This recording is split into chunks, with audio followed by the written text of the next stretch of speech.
I'm Professor Engle, and I love the Constitution.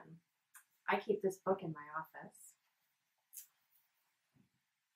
As you can see, it is a full, unabridged, unedited version of the full text of the Constitution. When I think of the Constitution, I hearken back to my own days as a law student. And my love of the Constitution is something that was instilled in me very early by one of my mentors in law school, my constitutional law professor, Jamie Raskin. I was fortunate enough when I was in law school to be selected by Professor Raskin as part of his inaugural group of law student teachers of constitutional law. And Professor Raskin wrote this book. This book is a constitutional law book for high school students. What a magical, invigorating, exciting concept. And when I was fortunate enough to be able to begin working with Professor Raskin, I realized exactly how exciting it would be.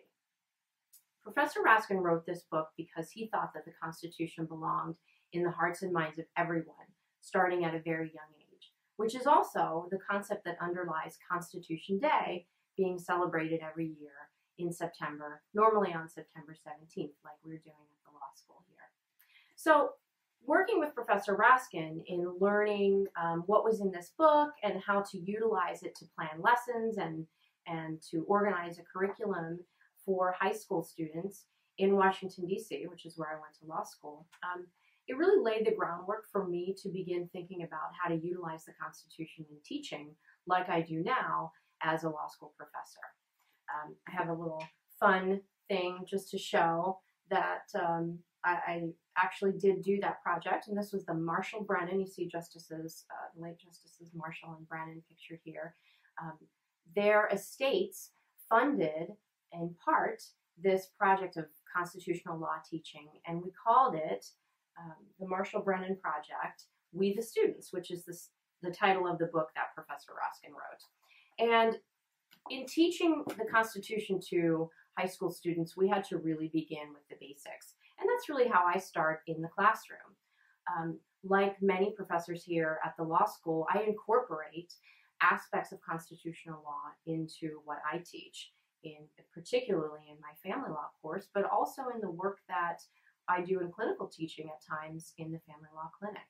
There is a reverence, I think, that we need to hold for the Constitution in the way that it both lays out our rights as citizens, but also the expectations that our government has of us as citizens. Thus, the beauty of the simplicity of that phrase, we the people, that begins the preamble. So when I'm teaching, there are aspects having to do with individual rights that certainly come up in cases like Loving versus Virginia, the marriage case, and a modern marriage case, which was decided very recently, Obergefell versus Hodges, legalizing same-sex marriage, or more technically, telling the states that it is an abridgment of individual rights, individual liberty, to forbid same-sex partners from getting married. And that concept of liberty and freedom is one that carries through as we study constitutional law in all of its permutations. It is often, I think, thought of by law students as a very daunting area of study. And in fact, I think it can be one of the most attractive and exciting parts of law school. It certainly was for me.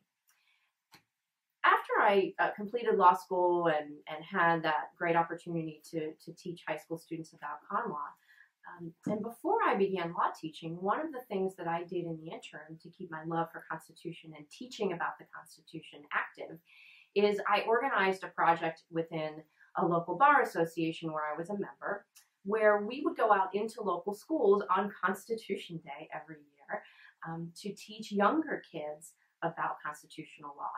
It wasn't my idea. I was lucky enough to be able to hook up with the State Bar Association of Pennsylvania, which had developed some infrastructure to enable projects like this to go forward.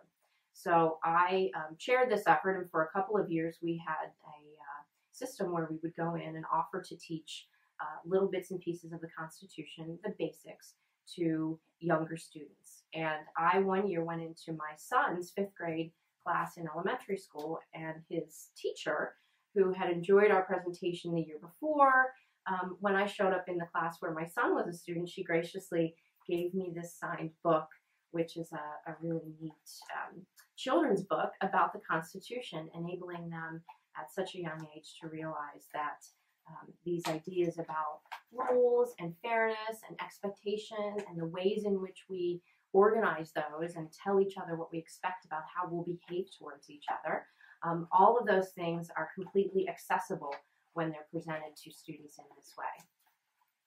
So I hope that any of you who are watching this and thinking about the Constitution and thinking about law school and your own law school experience will be able to take some of this with you and think about how exciting it is to be able to study the law in a way that is translatable, but also is so fundamental to the way in which we organize our democracy and all of the sort of things that flow from it, and all of the ways that we manage the law as individuals and as a system.